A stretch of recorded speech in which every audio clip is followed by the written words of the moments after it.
Χωρίς να το γνωρίζει, μια γυναίκα υφίσταται πλήση εγκεφάλου για να μετατραπεί σε κατάστροφο στον ψυχρό πόλεμο. Αμερικανοί πολίτες φωτίζονται με LSD. Ο πρώην διευθυντής της CIA δίνει εξηγήσεις στο ρεπορτάζ χωρίς σύνορα.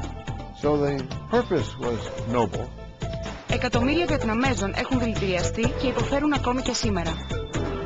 Ένας Ελληνοαμερικανός δικηγόρος αγωνίζεται για να αποκαλυφθεί αλήθεια. Εκατοντάδες χιλιάδες Αμερικανοί στρατιώτες και Ιρακινοί υποφέρουν από το απεμπληθισμένο ουράνιο. Αποκλειστικές εικόνες από τα παιδιά του Ιράκ.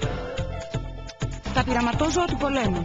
Μια μεγάλη έρευνα του ρεπορτάζ χωρίς σύνορα για έναν μυστικό πόλεμο και τα αθώα θύματά του. Τα νέα οπλικά συστήματα. Η συγκάλυψη από το Πεντάγωνο. All of us eat, drink and breathe natural uranium every day. Ο βομβαρδισμός της Βηρητού με μικρά πυρηνικά όπλα. Οι γιατροί ανακαλύπτουν περίεργα πτώματα.